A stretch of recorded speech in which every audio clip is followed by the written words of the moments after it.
Welcome back into the Voice of Reason right here on the Big Talker, 1480 on the AM side, 102.5 on the FM side, KQAM. It's great to have you along, great to be with you. 36 minutes past the hour, 60 degrees. I have, I lit up the Facebook Live. What'd you do now? Just the comment that I made going into the bottom of the hour break. Yeah. First off, please keep the discussion civil on Facebook Live. Yeah. It's already been kind of the name calling and, oh, that guy should be fired for fake news and, oh, he's an idiot and, oh, he's a moron. Yeah. So we're here for a dialogue. We're better than that, We're here folks. for an open discussion. Right. I am allowed to have an opinion as well. It's okay. That's what we're here to do. Is somebody Please keep being it civil. mean to you? Well, I mean, I don't care that they do that. I mean, I get that all the time just for having a political talk show. That's what I do. First off, I'm not a news reporter. I am a commentator. Yes, you are. So I'm not here. I am not here to report the news. Right. You report the news because you are a news reporter. I am a political commentator. True. So I take the news and I have an opinion about that. Sometimes I have a very good opinion too. So yeah, and we don't always agree on our opinions. No, and that's okay. I know. That's the good part about it. Yes. So yes,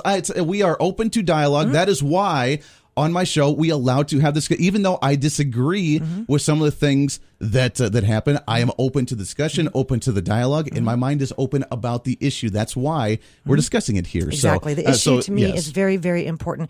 And I'm going to come about this in probably a different way than you, Andy. I know that you are from Colorado, and maybe you've seen some things over in Colorado that I saw the negative side of it. Okay, and I too. I mean, I have seen things that maybe are not the best of the best, and I too have property in Colorado. I work in Colorado, so I can argue the goods and the bads and all that fun stuff, but I want to stay on target with this right here, right now.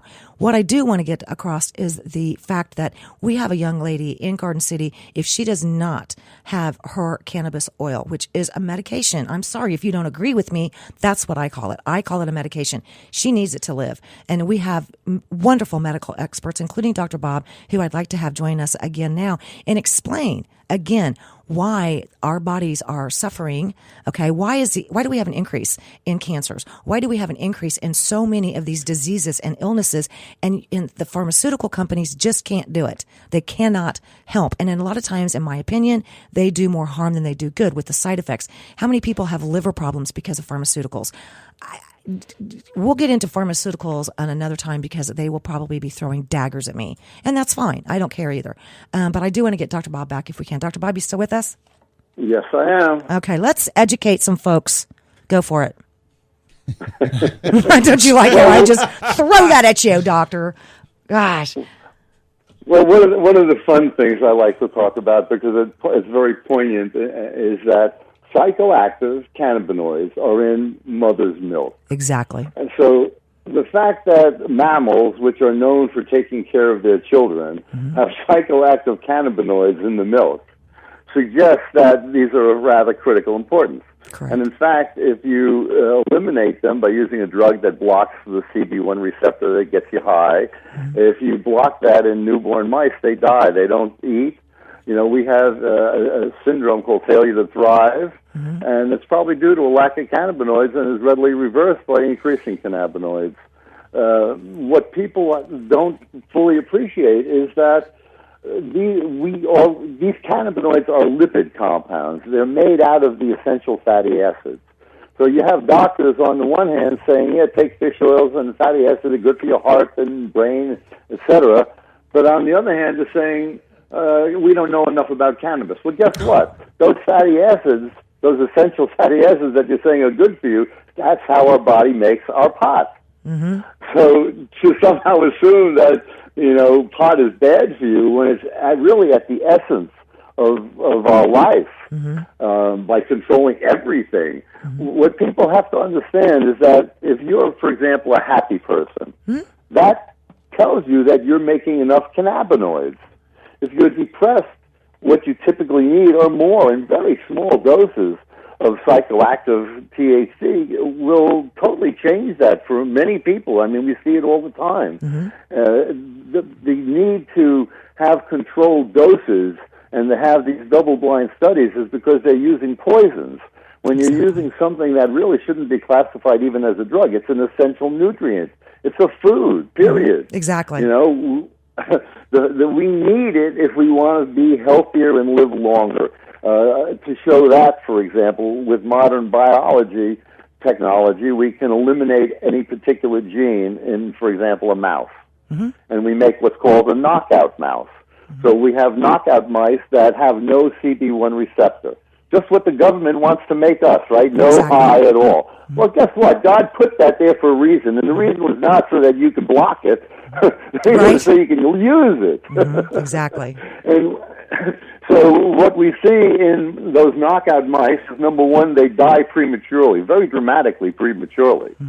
And the other thing is they're so fearful because they don't make enough pot to be mellow that they sit there shaking all the time. They don't want to move because moving is too much change for them. They can't deal with the stress of change. All change is stress, even if it's good change. Right. And that's what our endocannabinoid system does, is it allows us to adapt to newness.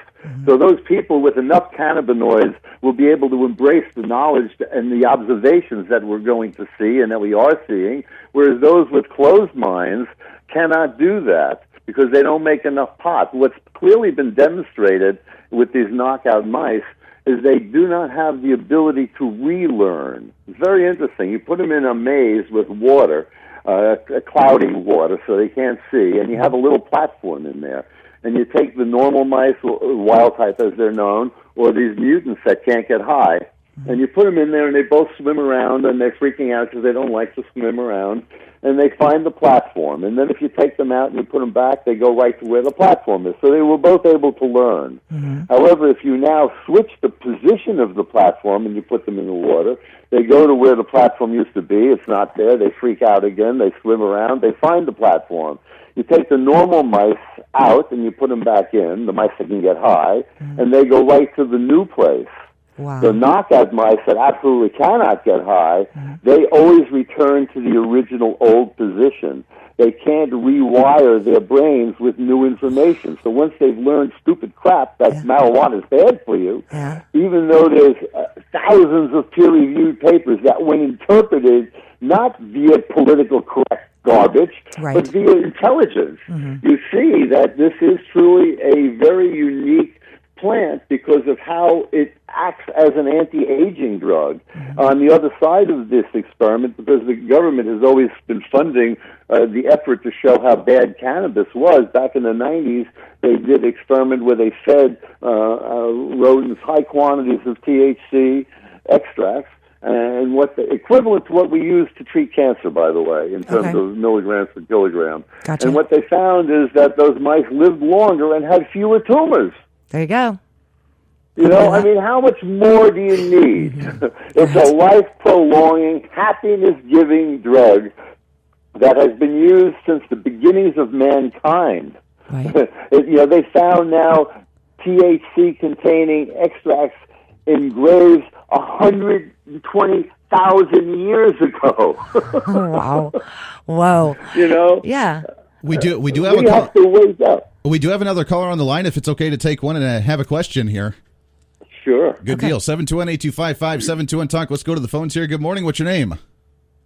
Hey, this is Mark. Mark, how are you, sir?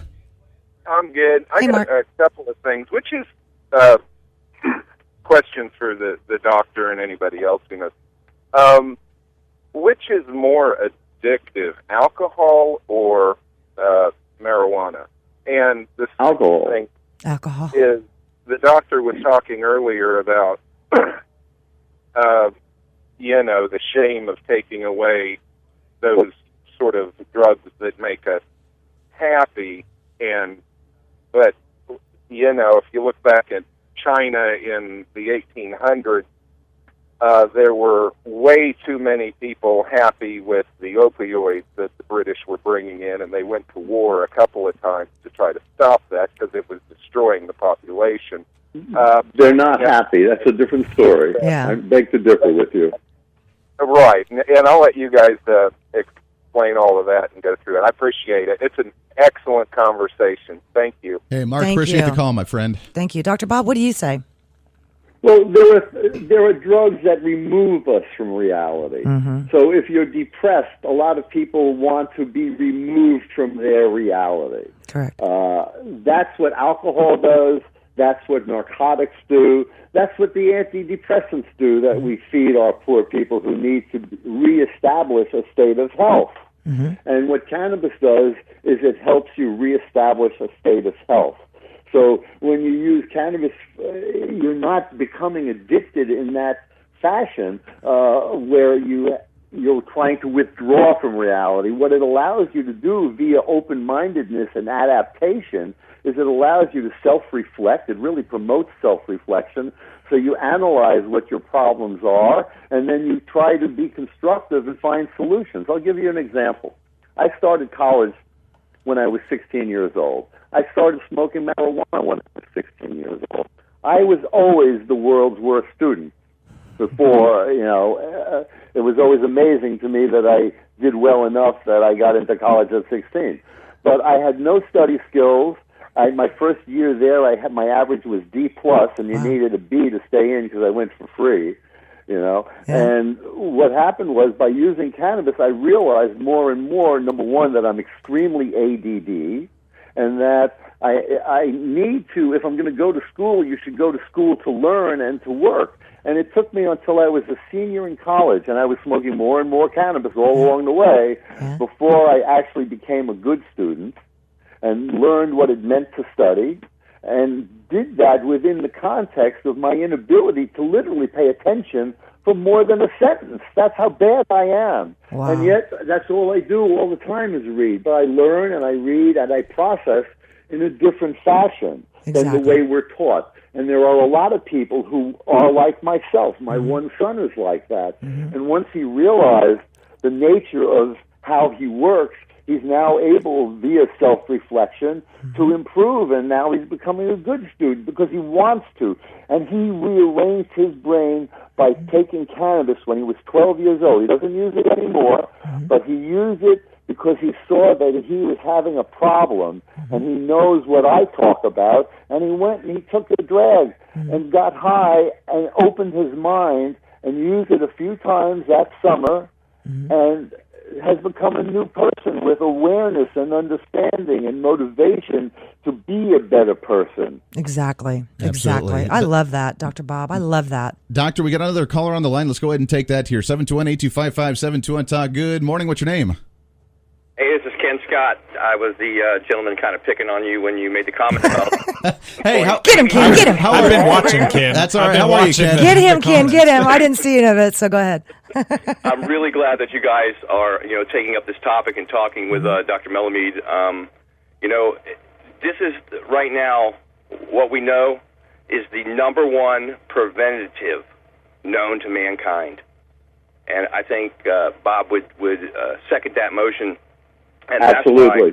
That's why it is very, very important that we get the reefer madness stigma done away with. I agree. Because, folks, let me tell you, there are people that are risking their lives and their safety of their families and their homes and their well-being to use what they know is curing. There is testimonies from people all over the world, and this is a worldwide awakening that people need to embrace.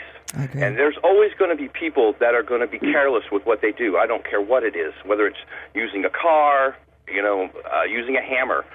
You just can't stop stupid people from doing stupid things. True. But it is very important that people realize there are people suffering right now. Everyone's having to run to Colorado just to help their loved ones and family. I can tell you of so many stories of people that I know personally that are having to do this, and it is just it's a crying shame. It is that and we need to wake people up faster. We need to get this thing out in the open, and people need to be able to freely do what they need to do at home. There should be no affordability. Exactly. I agree. And let me add this one more thing. ACDC is a low THC, high CBD strain, and it is the number one painkiller ever. And I know from personal experience and what it does for menstrual cramps and what it does for pain. So, folks, I appreciate what you're doing. Thank you. Ken, appreciate the call, and it's okay to criticize me, and I appreciate you calling in. You have to call in more often here. 10 minutes to the top of the hour. We're going to take one more break, wrapping up hour number 2 of The Voice of Reason right here on KQAM. We'll be right back.